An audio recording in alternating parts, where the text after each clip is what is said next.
कुछ मजबूरियों के चलते वादा करने के बावजूद मैं नहीं आ पाया था। उसके बावजूद इस साल उन्होंने फिर मुझे बुलाया। बहुत धन्यवाद।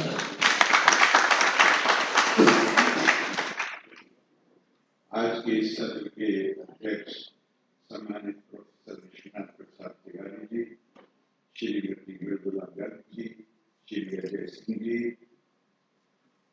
आपने और आपके इस कार्यक्रम को जो संचालित कर रहे हैं उनका खुद उन्होंने बहुत अच्छी बातें कही हैं, टिप्पणियां की हैं। उसके बाद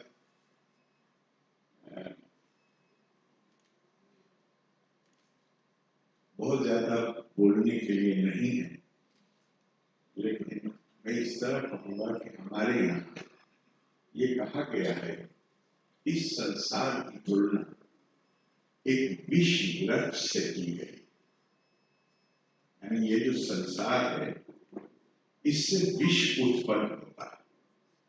संसार विष वृक्ष से, लेकिन इसमें दो अमृत के से भरे हुए दो फल लगते हैं, बाकी सब विष जहर। दुई फले अमृतो पके, लेकिन इसमें दो फल ऐसे लगते हैं जो अमृत से भरे। काव्य अमृत रसा स्वाद संतापा सज्जना ने शेयर किया आपको। इस संसार में दो ही बातें या चीजें ऐसी हैं जिनका चरित्र अमृत का चरित्र है, और वो है कि अगर हम काव्य का जो अमृत है उसका रस स्वाद कर सके, उससे फायदा उठा सके, और दूसरा जो सज्जन पुरुष हैं, संत पुरुष हैं, उनकी कंपनी में उनके साथ बैठकर उनसे हम अगर लाभान्वित हो सकें, तो इन दो चीजों को कहा हुआ है कि ये जहर से भरा हुआ पेड़ भी दो अमृत से भरे हुए फल पैदा करता है। अब ये हमारे ऊपर है कि हम उससे कितना फायदा उठा सकते। तो आपने ये आयोजित किया है साहित्य, आपने क्या नाम दिया, साहित्य लिटरेरी फेस्टिवल, साहित्य सम्मेलन, वो गोरखपुर लिटरेरी फेस्टिवल। तो मुझे पूरा विश्वास है कि आपने गोरखपुर की शान में शेर पढ़ा, तो मुझे पूरा विश्वास है कि गोरखपुर के लोग अकेले में साहित्य प्रेमी नहीं कहता, क्योंकि आपके शेर के बाद तो लगता है यहाँ हर व्यक्ति इस शहर का रहने वाला उसी कैटेगरी में आता है। तो आप गोरखपुर के लोगों को आपने तरह से मौका दिया है कि जहां वो केवल काव्य अमृत का रसवाद ही न करें, केवल उनसे ही न मिले जो उस काव्य अमृत को पैदा करते हैं, बल्कि और आगे बढ़ते। मतलब एक सम्मेलन है जो 2 दिन चलेगा और वो इसका पूरा लाभ उठा सकते।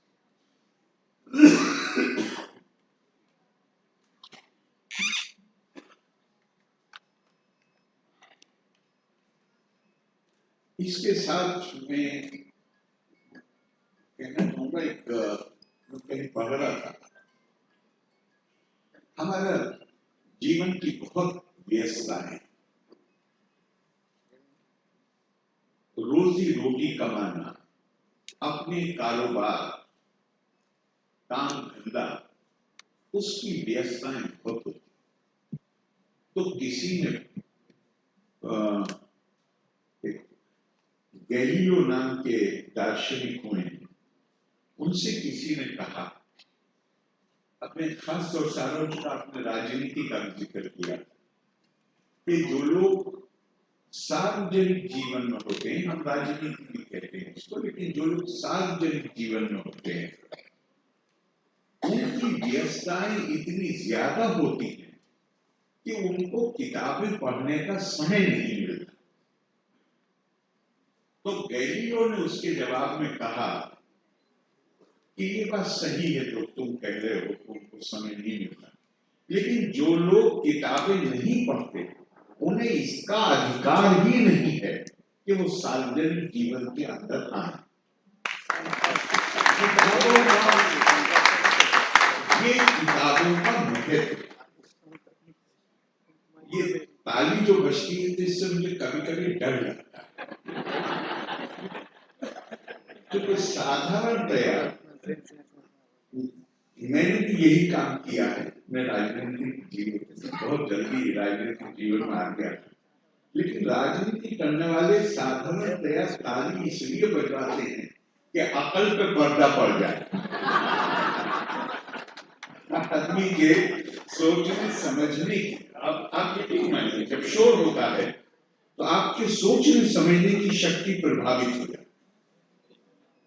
हमेशा चिंतन जो होता है वो समूह में नहीं होता।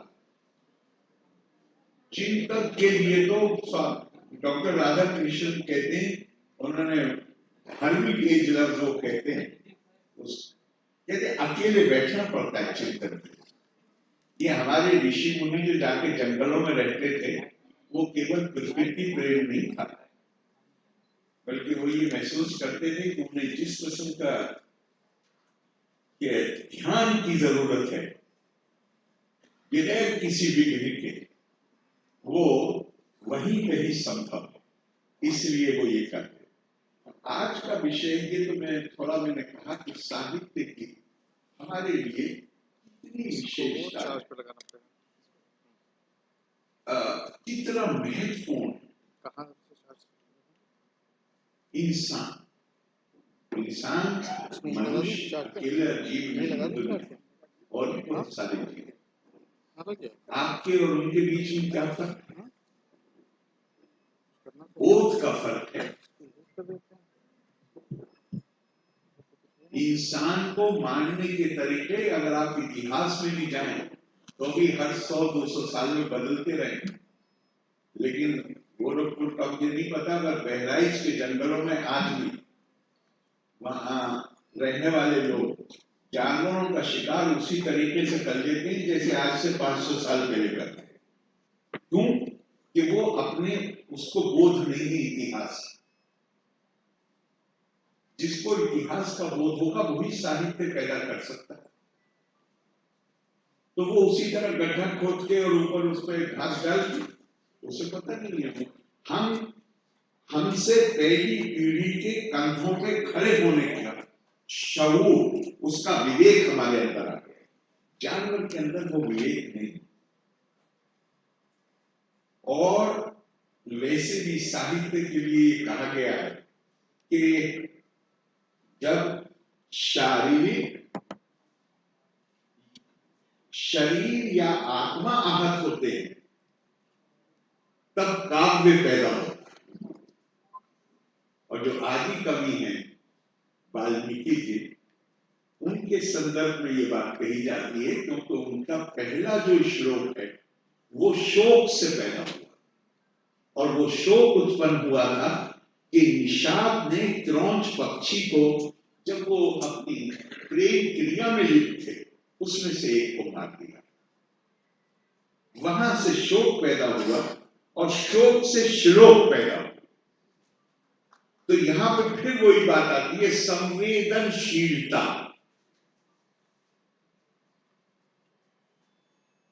ही साहित्य की जननी है।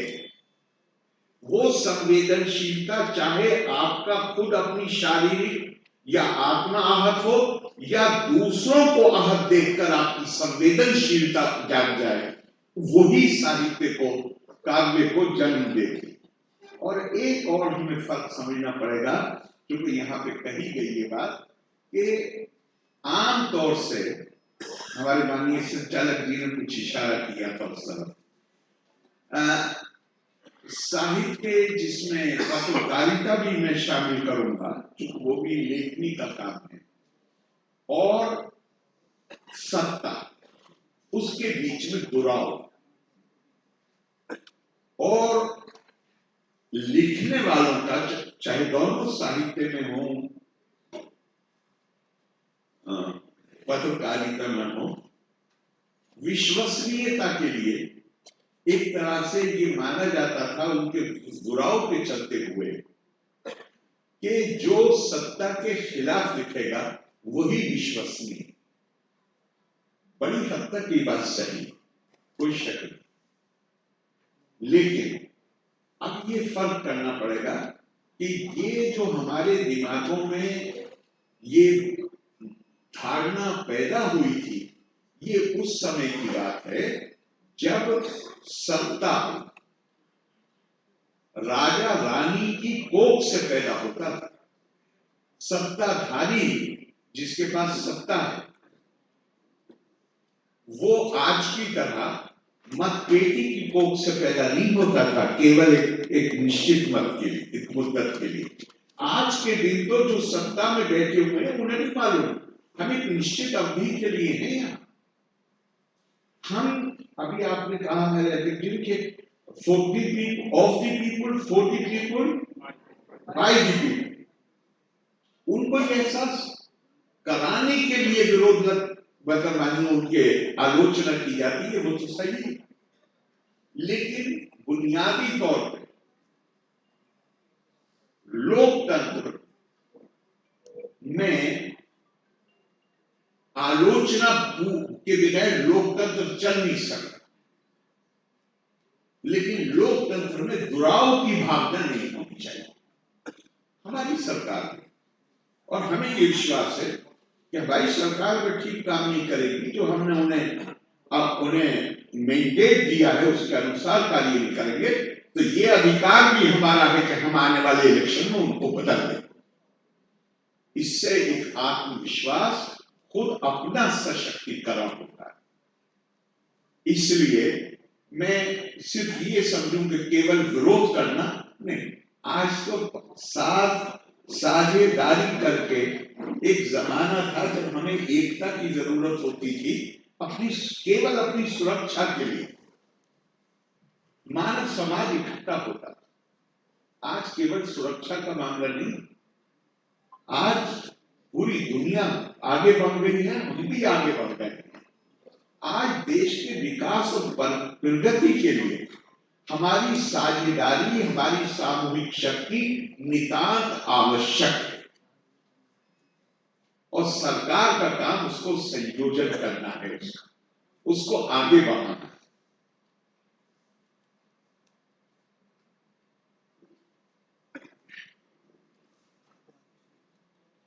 अब मैं एक और बात आपसे कहना चाहता हूं कि साहित्य और लोकतंत्र आज का विषय। भारतीय संस्कृति एक दुनिया को बड़ा भारी योगदान है, और वो योगदान ये है, और ये दुनिया की प्राचीन संस्कृति भी है और निरंतरता भी इसके अंदर है। इसमें प्राचीनता भी है और मृत्युंजयता भी, और उसके चलते इसका जो एक मुझे बहुत ही मेन फीचर, इसका मुख्य पहलू नजर आता है, वो ये है कि इस संस्कृति ने मानव का दैवीकरण किया है और दैव का मानवीकरण किया। Divinisation of humanity and humanisation of divinity.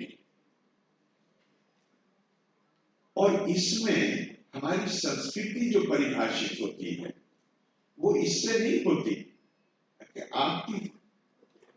आपकी त्वचा का रंग क्या है, आप क्या भाषा बोलते हैं, आप कैसे अपनी श्रद्धा को अभिव्यक्ति देते हैं, आपकी रेस, आपकी लैंग्वेज, आपका फेथ ट्रेडिशन, इससे ये संस्कृति परिभाषित नहीं होती। ये संस्कृति परिभाषित होती है, आप मानिए मिसाल के तौर पे आप त्वचा के रंग को आधार बनाएंगे तो जो दूसरे रंग के लोग हैं वो बाहर हो गए। आप फेथ ट्रेडिशन को आधार बनाइए, तो दूसरे जो मानने वाले हैं और या दूसरे तरीके से अपनी श्रद्धा को अभिव्यक्ति देने वाले हैं वो बाहर हो गए। भाषा को आधार बनाइए तो दूसरी बोली वाले बाहर हो गए। तो भारत में ये कैसे होता? भारत में तो क्या कहते हैं, पग पग बोली बदले, मतलब कोस पर पानी और 4 कोस में बानी। आपने बता दिया, मुझे याद नहीं था, बिल्कुल सही। तो आप यहाँ तो फिर तो हम हमारी सारी संस्कृति 4 कोस में सीमित होकर रह जाती। लेकिन ये तो पूरा सब कॉन्टिनेंट है उपमहाद्वीप। तो उन्हें क्या तरीका हमारे संतों ने या मुनियों ने या ऋषियों ने क्या बताया? का भारत की संस्कृति परिभाषित होगी आत्मा से, जो सार्वभौमिक, जो हर किसी के पास। अहम ब्रह्मास्मि तत्त्वमसि, प्रज्ञानम ब्रह्मा अयम आत्मा ब्रह्म। इसमें बाहर कोई छूटता ही नहीं, इंसान नहीं, जानवर और पौधे भी बाहर नहीं छोड़ते, प्लांट भी बाहर नहीं छोड़ते। उनके लिए भी आपको संवेदनशीलता रखना। अगर हम अपनी सांस्कृतिक विरासत के प्रति संवेदनशील हैं तो वो उनके प्रति भी वफादार हैं, तो उनके प्रति भी संवेदनशीलता रखना एकदम आवश्यक। तो फिर इसका मतलब क्या हुआ? इसका मतलब ये हुआ कि हम में से हर किसी के अंदर असीमित संभावनाएं मौजूद हैं। हमारे हर एक के अंदर ये क्षमता है, पोटेंशियल है।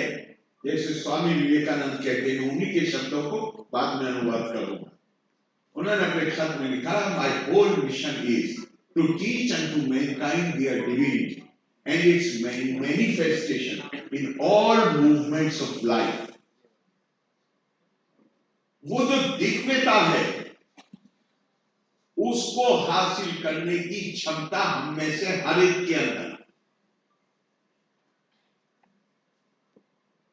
तो ये अगर हर एक के अंदर ये क्षमता है तो ये क्षमता कौन सा वातावरण ऐसा है राजनीतिक तौर पे, सामाजिक तौर पे, आर्थिक तौर पे, जिसमें ये संभावनाएं पूरी तरह परिलक्षित हो सके?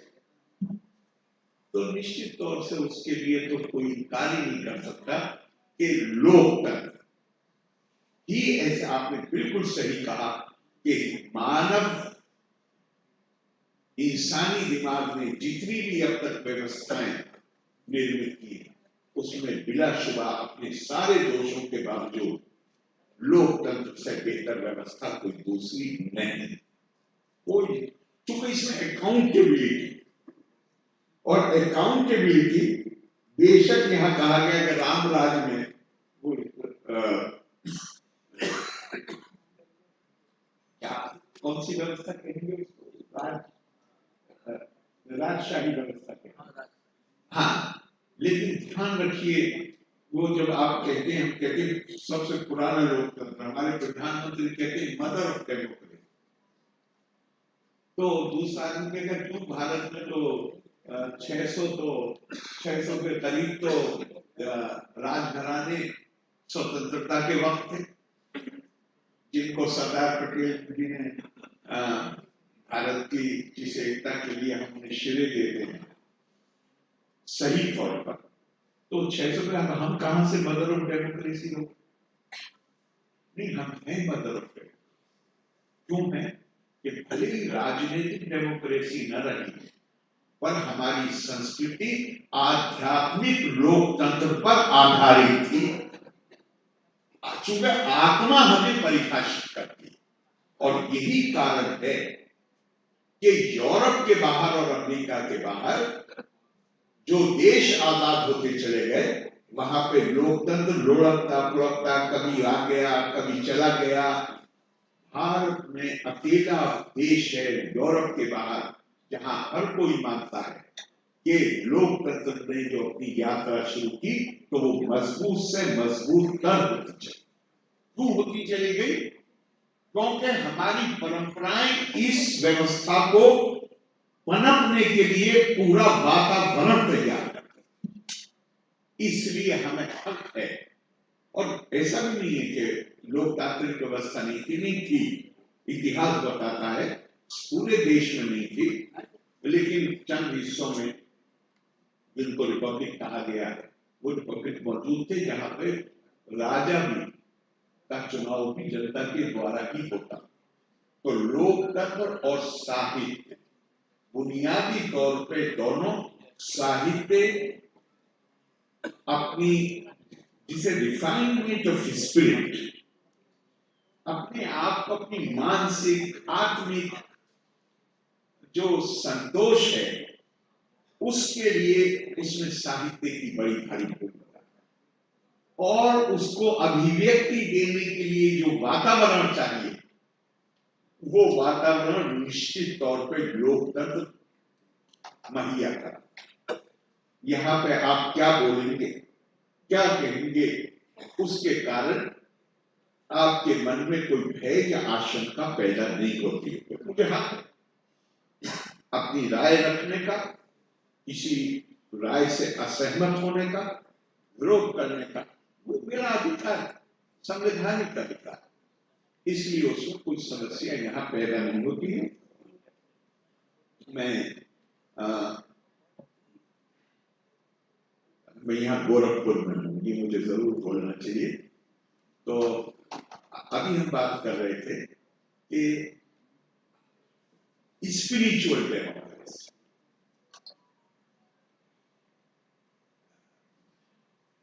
जो बुनियादी तौर पे कारण है कि भारत में जब हमारा देश राजनीतिक तौर पे खंडित था,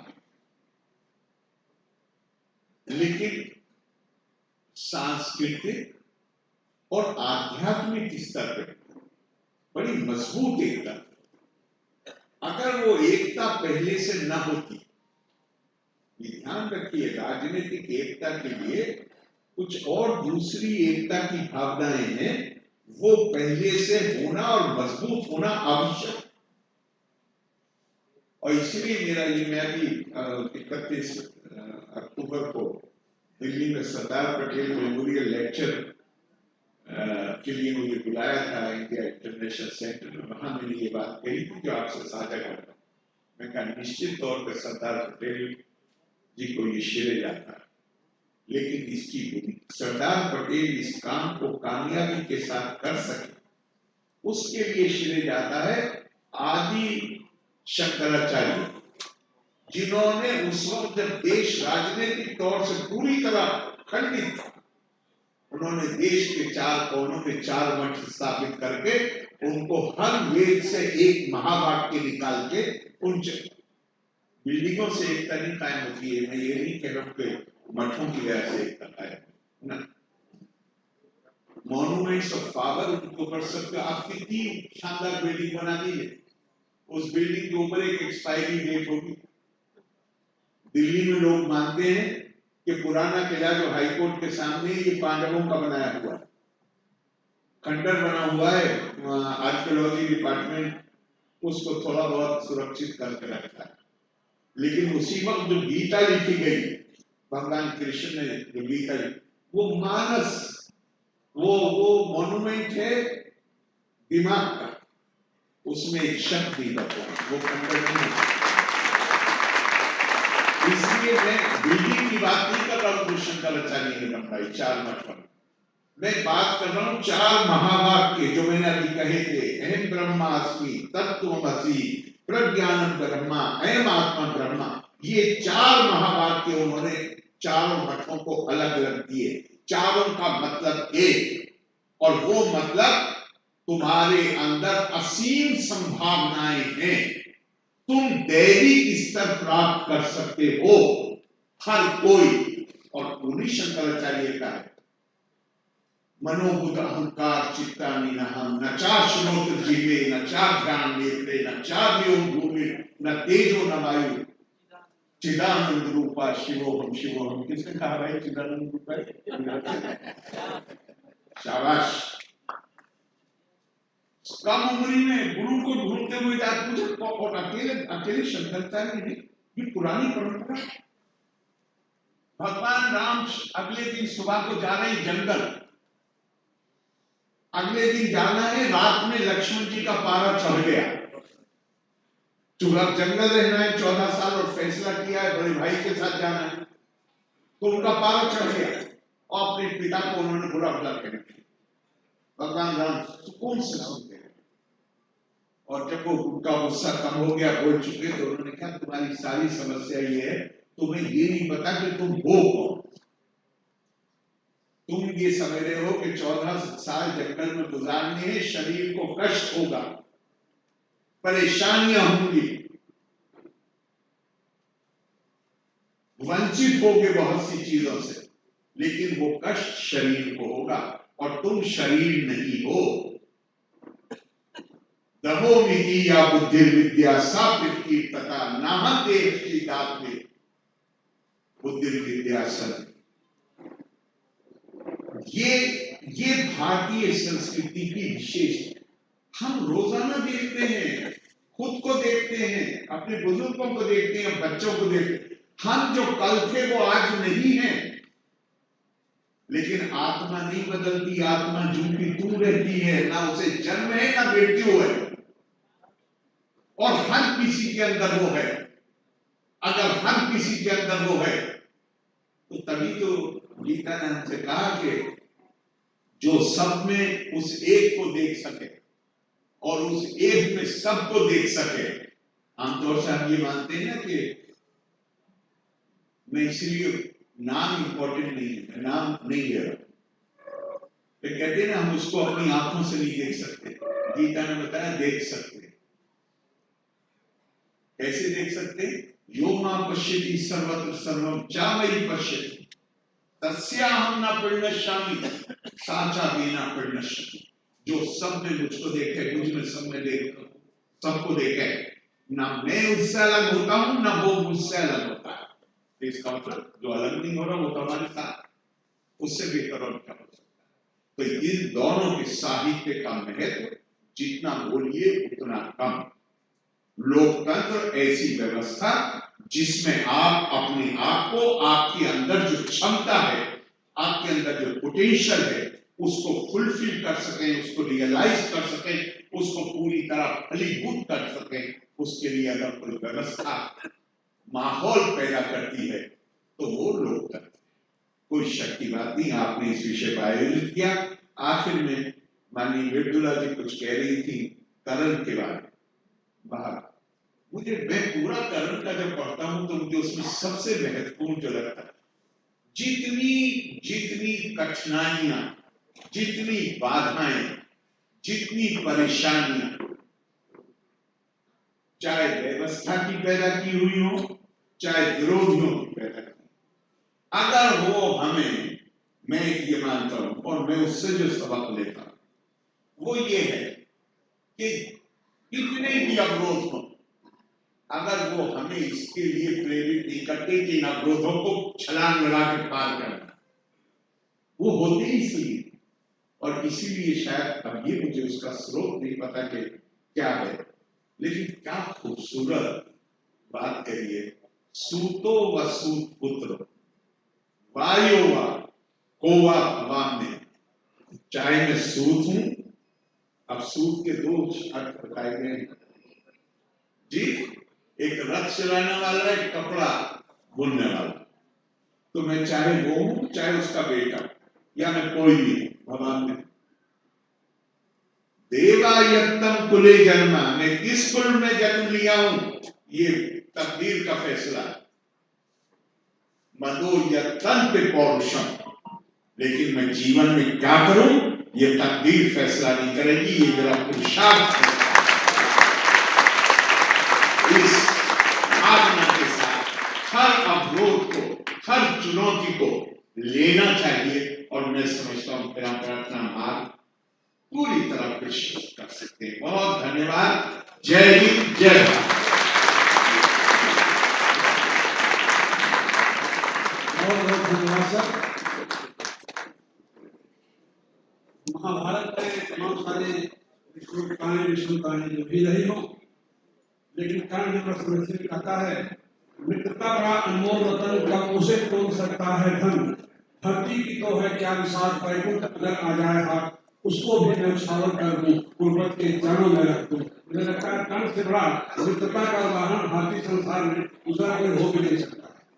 बहुत बहुत धन्यवाद सर, आपका आशीर्वाद मिला, आपने मेरा समर्थन किया है। आपके विषय में मेरी जागरूकता इसलिए भी रहती है कि आपके मित्र डॉक्टर मनोहर साहब आपके छात्रावास के दिनों के और छात्र दिनों में आपके मित्र हैं, उनसे मुझे बहुत कुछ जानकारी मिली है। अब मैं अपने आदरणीय अध्यक्ष डॉक्टर हर्षवर्धन राय जी, हमारी संस्था के आदरणीय अध्यक्ष डॉक्टर हर्षवर्धन राय जी को मैं स्वागत आमंत्रित करता हूँ आभार ज्ञापन के लिए। आदरणीय राय साहब।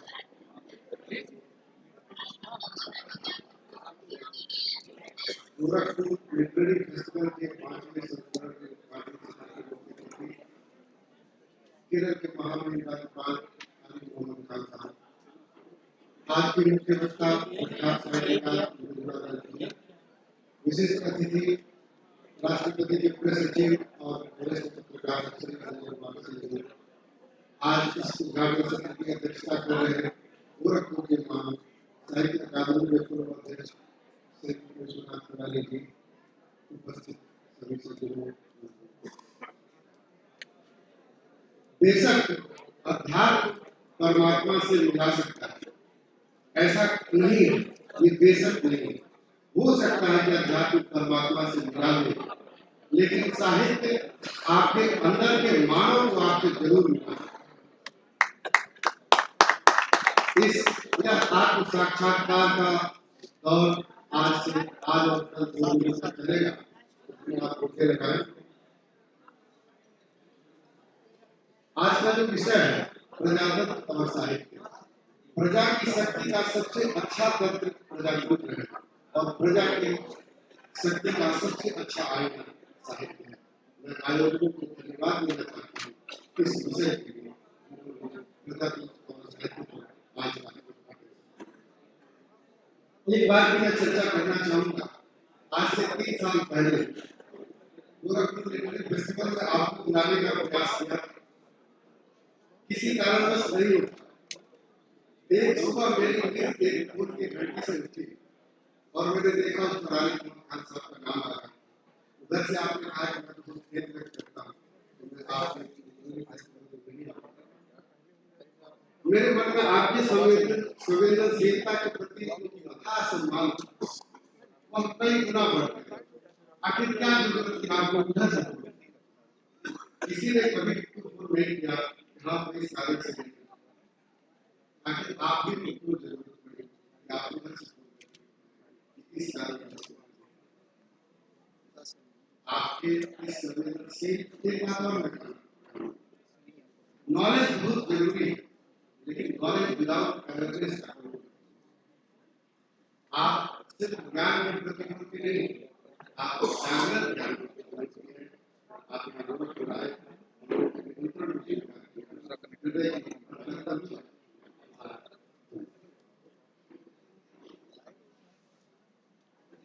अगर विनम्रता देखनी है तो हमारे जो विशिष्ट अतिथि हैं अजय कुमार सिंह देखिए, अपने पूरे सर्किल में विनम्रता के प्रतिनिधित्व अजय कुमार सिंह जी वरिष्ठ पत्रकार। उन्होंने कहा कि देखिए मैं उद्घाटन सत्र में वक्ता नहीं कर पाऊंगा, मुझे बोलने में परेशानी होती है, पत्रकार मैं समाज को देखता हूँ, लेकिन उन्होंने आमंत्रण स्वीकार किया, आए हम लोगों को अनुग्रहित किया, आए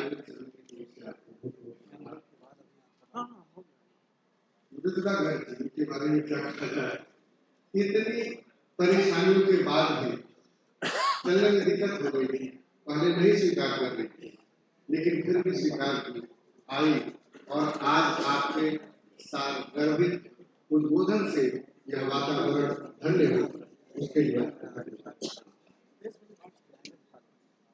अपने गोरखपुर के मान, अगर सदा सहता शब्द का अर्थ जानना हो तो आप उस शब्द का अर्थ आप आपको विनम्र आभार करती हूँ। आप सब यहाँ उपस्थित हैं। आप सभी लोगों को, बच्चियों को, आगे बैठे विशिष्ट अतिथियों को, सबको बहुत बहुत आभार और धन्यवाद। गोरखपुर में ट्रेड फेस्टिवल का यह त्योहार 2 दिनों तक चलेगा। लगातार 11 सत्र हैं। सबसे अनुरोध है कि उन सत्रों से लाभ उठाएं। यह जो लिटरेरी फेस्टिवल हो रहा है, इसका उद्देश्य यही है कि आप अपने भीतर के मानव से परिचित, आप अपना भी आत्म साक्षात्कार करें। बस इसी उद्देश्य को सफल बनाएं। आपका बहुत बहुत धन्यवाद।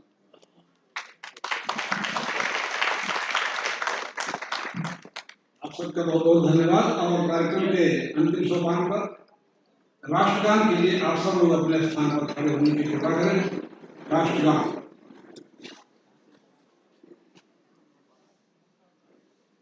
जनगण मन अधिनायक जय हे भारत भाग्य विधाता, पंजाब सिंध गुजरात मराठा द्राविड़ उत्कल बंगा, विंध्य हिमाचल यमुना गंगा, उच्चल जलधि तरंगा, तब शुभ नामे जागे, तब शुभ आशीष मांगे, गाहे तब जय गाथा, जन गण मंगल दायक जय हे भारत भाग्य विधाता, जय हे जय हे जय हे जय जय जय जय हे।